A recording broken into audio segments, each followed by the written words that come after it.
Hello family, welcome to my channel. Today I want to do another video about the American Aborigines healing practices and traditions, and this is going to be part number 3. I'm finding some really good interesting information from some scholarly journal articles, and I want to share them with you. Yes, I do. So let me bring you back over here to the actual journal article is right here.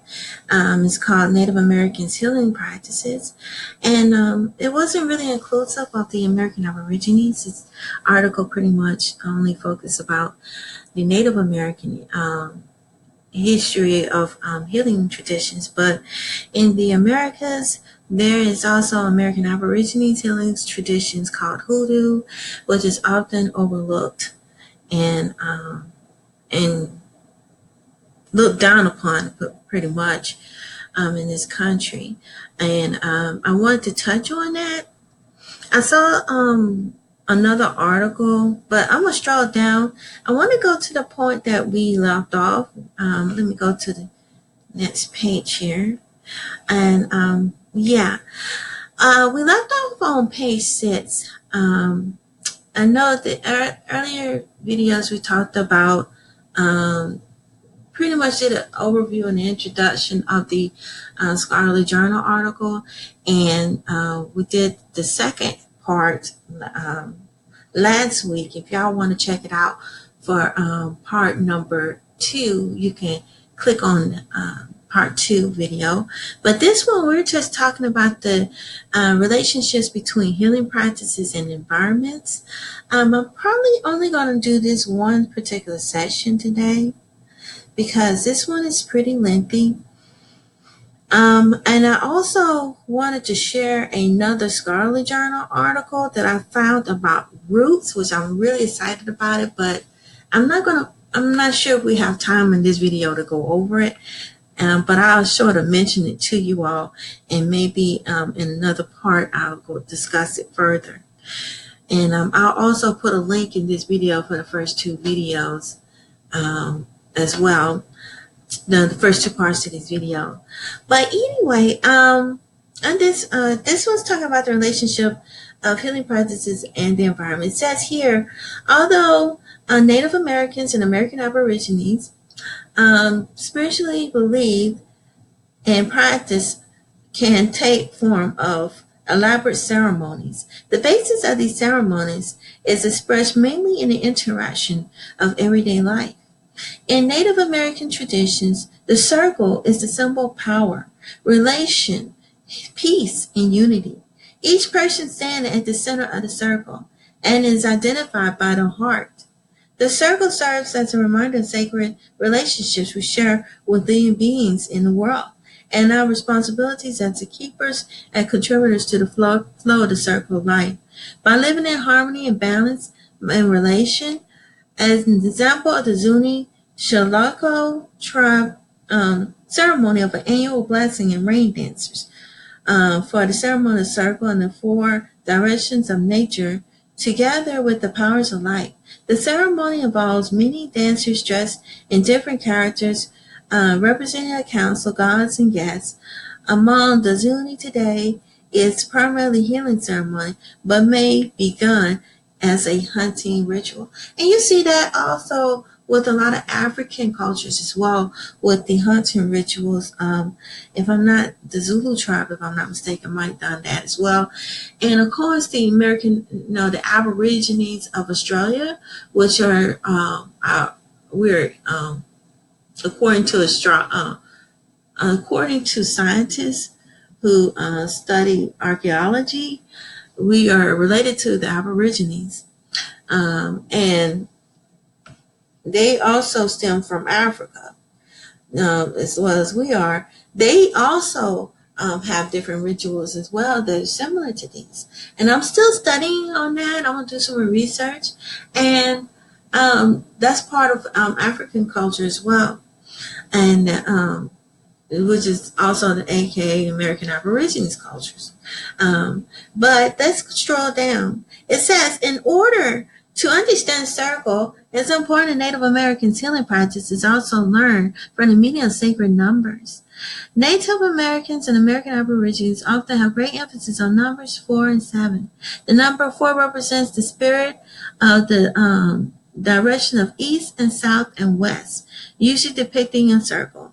We're going to stroll down to the bottom. Let's sort of lengthen you guys. It says here, as I'm down here, as such, symmetry and reverence of special ceremony began integral healing ceremonies constructed in traditional native way, usually in eagle feather or a sacred pipe. Specific examples of the ceremonies are the Cherokee, which I said is American Aboriginal. That's why I included this article.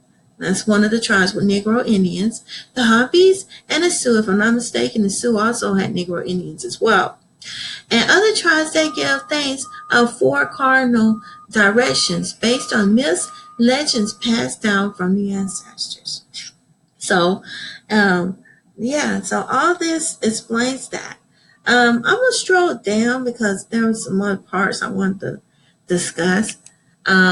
This part here goes more into detail about the circle of life and its beliefs and how they practice it, and it goes over the customs and the traditions.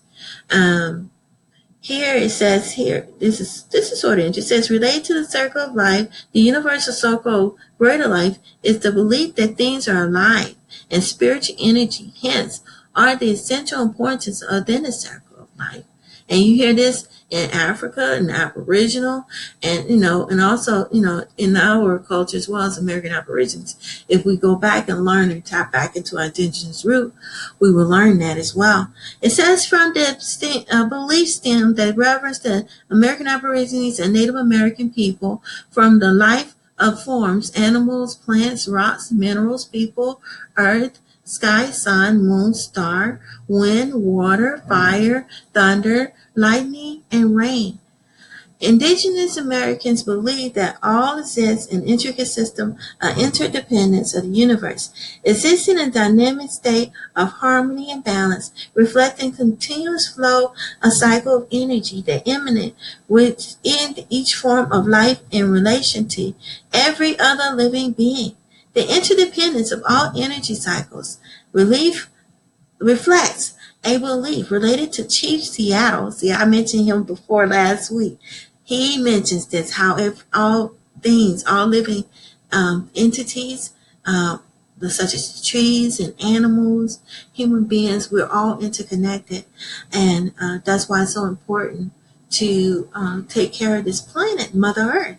And it says Seattle of the Suquamish tribe, that all things are connected like the blood that unites one family, and hence all life is worthy of respect and reverence.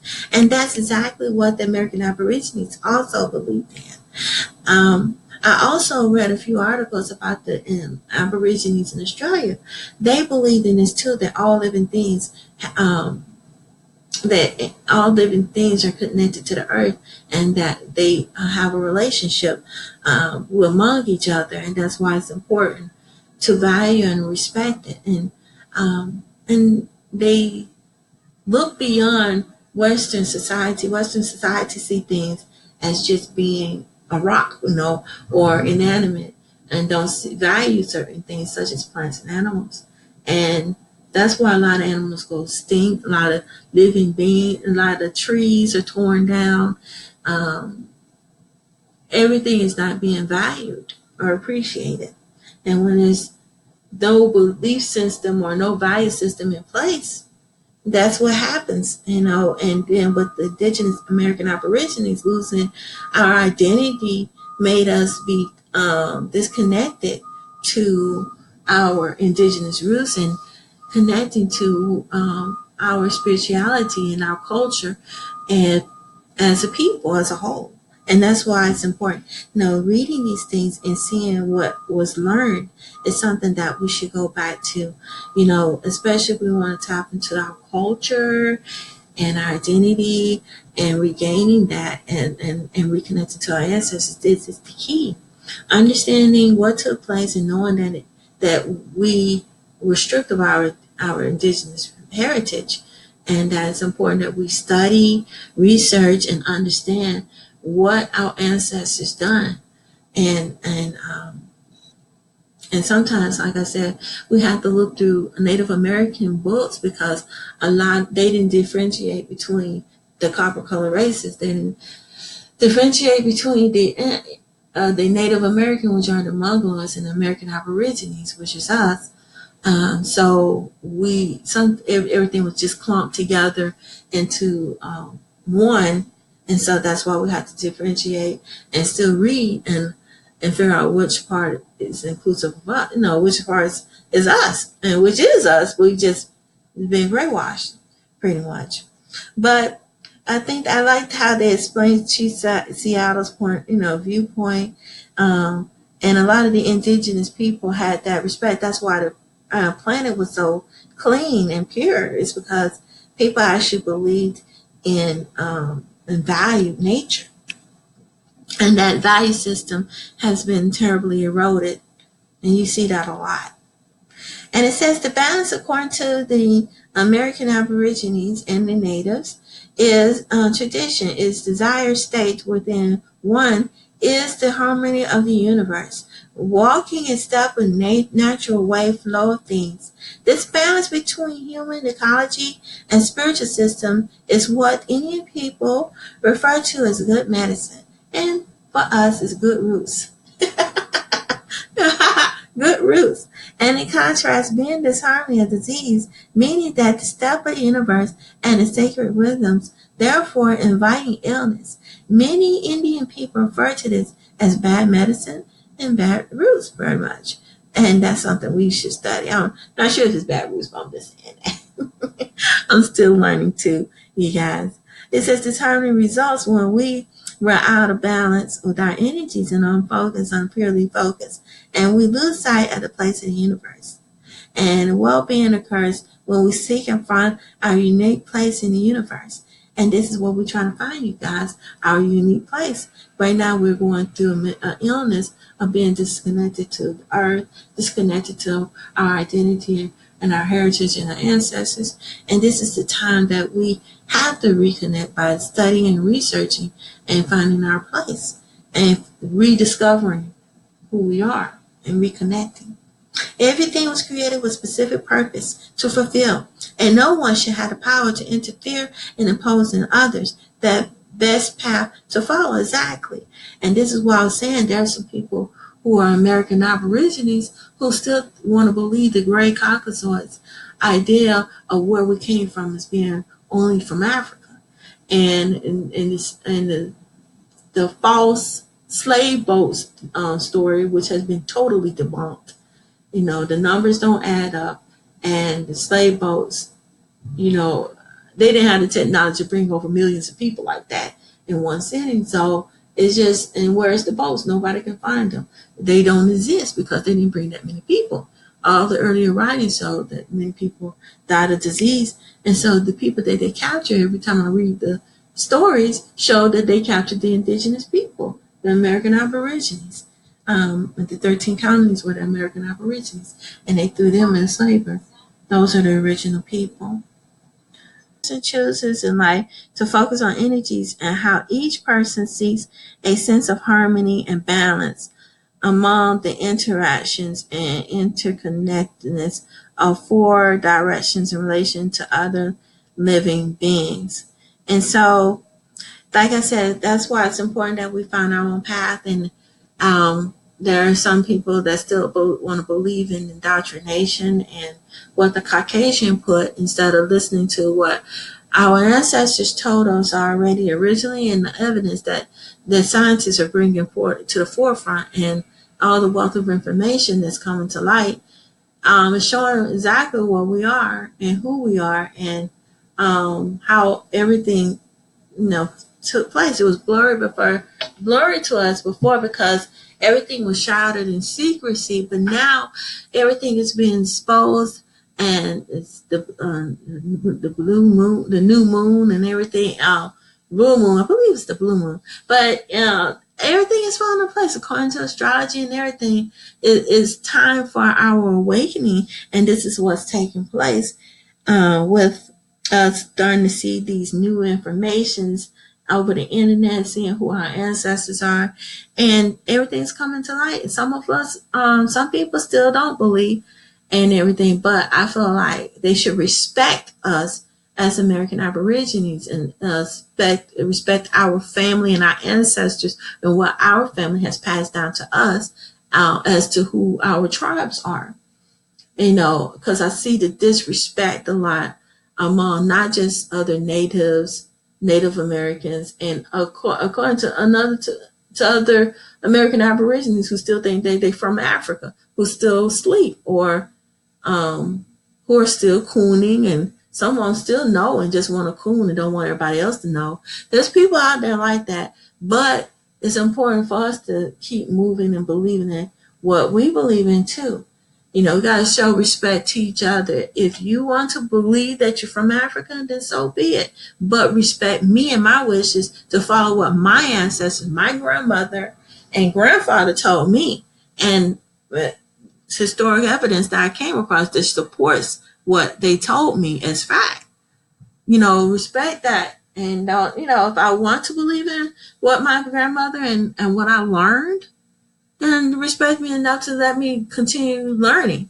And others who are trying to learn too. It's not right to discredit what we learned about our family tree because we took the time and effort to gather information from our ancestors and also to gather information from the records that's going to the National Archives and looking this stuff up and finding out for ourselves. And also through family tree and through the church and everywhere, we went to get the information. If we find this information, then be supportive of us. Be supportive. If you all want to go back to Africa, you don't know what land what part you're from, that's what you want to do, then go ahead. But be respectful of us and our wishes to want to learn who we are. And, and sometimes I see the disrespect of people, and we get enough of that of gray Caucasians, rays trying to tell us who we are, and other people who are other natives and like Native Americans among us trying to tell us, we don't need it from our own kind, supposedly, and they don't have to do anything. We got our own kind, being selfish and self-absorbed on their narrative instead of letting people who want to open up their mind and spend their spectrum want to learn more. But just saying, I'm sorry to get off the topic, but that was on my mind. I had to share that, you guys, because we're learning and trying to see and starting to open our eyes to some things. And this is an opportunity to, be able to have a form of identity and that has been passed down to us from our grandparents. Indoctrination in the schools is a fairly recent thing. It's not that long. I believe, it started with the baby boomers. Because prior to the baby boomers, a lot of our ancestors were still working out in the fields. They were sharecroppers, so especially down here in the South. And I spoke to my grandpa. He said, "We always been here. This is our home. We're not from Africa." And my grandma told me which tribes we're from. So then I go back and look at the National Archives, and it matches up with everything they say. And I'm reading all these books. Reading more and more, the more I hear about what, the stories my grandma told me when I was a little girl is true. And so this is how we can tap and bring an identity and culture to ourselves by reconnecting to what our grandparents and great-grands told us and what the records are showing. We can't prove what part of Africa, but we can definitely show them prove what part we're from here in the Americas. And that's why it's important that we reconnect to our spiritual roots and healing roots. We got to heal from within out, because this is definitely a wound. 400's worth of wound, years worth of your wound since the colonizers came here. And it's important that we tap back into our indigenous heritage so we can heal ourselves. And this is one way, by studying and learning how.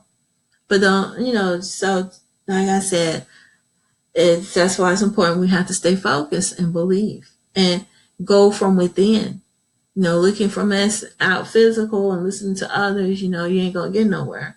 But following your heart and what you feel and following your own path is the key. And it says here, Native Americans believe that the wellness of the mind, body, and spirit and natural environment is an expression of the proper balance and harmony in the relationship of all things. They also believe that the disturbance or disruption of natural balance is a primary reason for keeping one's energy strong and clear in relation to others and nature and the natural environment. And balance is important. That's why it's important to meditate. A lot of time we don't take the time to meditate and clear ourselves. Learning how to meditate. People have different forms of meditation. Some people like listening to music. Some people like going outside to nature. This is something that I'm starting to get into. My fiance, he likes to go outside, and he got me going outside and learning to tap more into nature.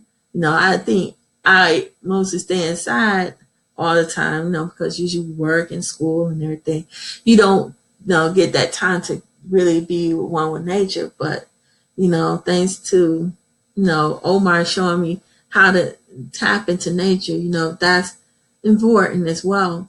Some people like music, some people like to dance, some people like to just sit and do yoga, not yoga's not sitting, but there's some people like to sit Indian style and just pray and meditate that way. It's just and some people like yoga, like I said before. Reiki, I found that to be very helpful as well. That's a good form of meditating. So there's so many ways you can do it in your own way to clear yourself and bring balance to yourself. And understanding chakra points is another way. It says life energy is considered by American Aborigines and Native Americans as healing energy, and includes the sounds of healing in nature and tradition songs. As an example of healing sounds, the traditional flutes of ceremonies often being sounds of nature and whistles of the birds. The bird songs of the flutes of melody, thanks to the great one of the gift of sound and healing. And also the drums. Some indigenous people use drums as well. Another example is the subtle sounds of rattles and turtle shells and being lauded in the stump dance of the Cherokee, which is ceremony dance to share with the story of the energy of the circle of life. Of course, there are also playful songs and dance about the beaver, rabbit, bear, or the songs of the 49er songs, the Northwest tribes, and bring laughter and joy to the group. The Sweat Lodge ceremony and the sun dance, examples of tradition and healing practice that seek harmony and balance for all things in the universal circle. These ceremonies will be described as later sections of this article. So I just thought this was amazing how they started with the relationship between healing practices and the relationships and healing practices in the environment. And I feel like that's very important. And here, let me go down to this part here. Let's see how long it is. Oh, it's only one paragraph. I'm going to just do this paragraph right here. It says the relationship between healing practices and self. From a traditional Native perspective, it's important throughout life to either seek your vision or continue honoring your vision in American Aboriginal and Native American traditions, visions, and the inner knowledge of your own medicine, and which is roots for us, and purpose in the greater circle revealed to you through your spiritual helpers. This means you connecting with your inner power and opening yourself in guidance of spirit. Native Americans believe, and American Aborigines believes in such a state of being, happen in ceremony, and many happen in other ways, such as dreams, particular signs, animals, messengers, or certain experiences that come from your way for a reason. In American Aboriginal and Native American traditions, understanding your vision means understanding the direct of your path as a caretaker, moving to the rhythm of the sacred heartbeat. And it's true. And that's one thing that we miss with the ceremony. The ceremonies we do are great Caucasian ceremony that they create with these fake doctrines or create Christianity. And we lost touch of our indigenous roots due to the forced belief systems that the Westerners, the Greys, had imposed on us, with Christianity. And also the laws, the crazy laws they passed in the past, such as Jim Crow, which I feel like still is in existence. It hasn't gone. There's still Jim Crow going on today. And the reclassification, I did a video on that, a series on that, on the reclassifications of the American Aborigines, and how they did it and what they're doing now in books and their writings. So it's like, it's all there. We just like got to reconnect. That's the issue. We need to reconnect to our indigenous heritage. And now that we have an idea of what it is, it's time to be able to tap into it. And I think that's definitely what's missing. And we don't do the ceremonies. That's what we should go back and learn and reintroduce it to ourselves and to our family. And so our future generation can finally come back to home, to where they originate from, and their indigenous roots and heritage. But I can go on and on about that, guys. I can talk about this subject extensively. But like I said, this is 18 pages, so I'm going to stop here. But I want to share with you all how roots. Next week we're going to talk about the medicine, Native American medicine, constructed medicine. Okay. I thought this was a really, really, really interesting article.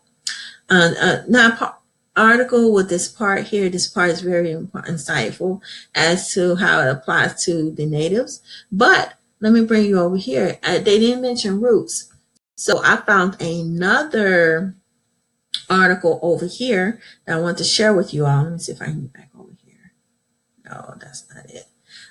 Here, sorry. Let's go back over here. Root Doctor. This came from the Journal of National Medical Association. So this was written in 1983. It was published in 1983 in the Journal of National Medicine Association.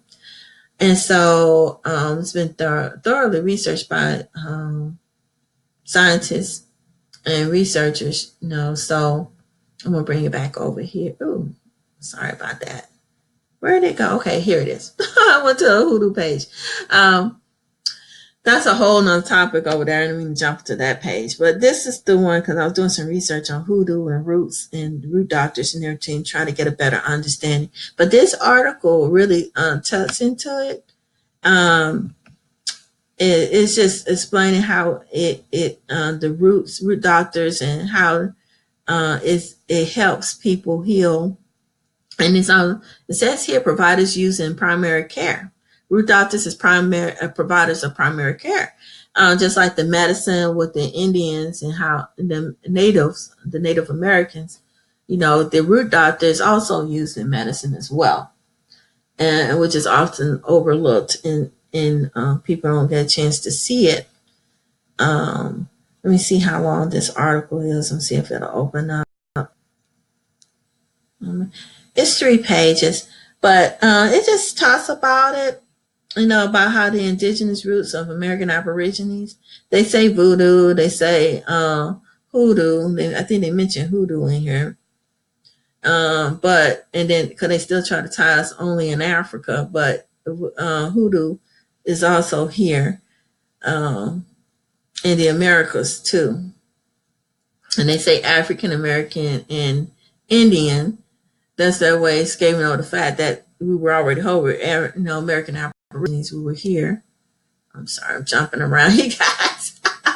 But I'm going to explain that to you all in further detail. I'm back at this article. We'll go, this article explains how is, the medicine, and then I'll go into detail of the roots on the other article, that journal article, and explains how it's used in medicine too.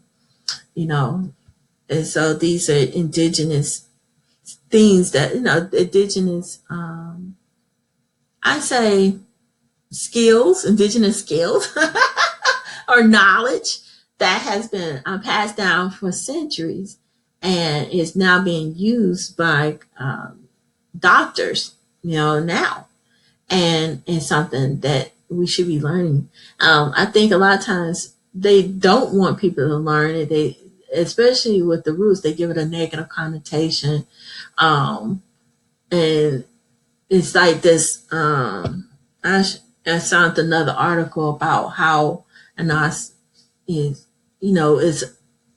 they get this negative energy of anything that comes from American Aborigines from Africa as being negative, such as the root, the hoodoo and the voodoo. They try to call it as witchcraft, and then they try to cultural appropriate, and Grace try to say that they created it when it had nothing to do with it, because it was something that the indigenous people had for so long prior to them even coming and colonizing the globe. But anyway, that's a whole nother topic. But I would love to see what you all think. I can go on and on about this topic. I wasn't planning on making this video very long, but I just wanted to share with you all some more, talk to you all, and study some more about the healing of the indigenous people here in the Americas, and how it's something that we should learn about and tap back into. But please, I would like to see what you all think. Do you, what do you think about hoodoo? What do you think about root doctors? Do you think it's good to reconnect to nature? And do you see the relationship of how this healing and connecting to nature and healing and using these forms to heal yourself as a person? Do you think it helps with the wounds that and 400 years of past hurt from our ancestors? Do you think this is a key to identity? But I would like to see what you think. Please like this video. Let me get back over here so y'all can see me. Let me get back over here. Where am I? Okay. Please like this video and don't forget to subscribe. My chakra necklaces are in the store. They're coming soon to the Purpose Healing Arts store. I will keep you guys posted. Till next time, family. Peace and be blessed. Oh, I'm sorry. Peace, love, and peace. Bye-bye.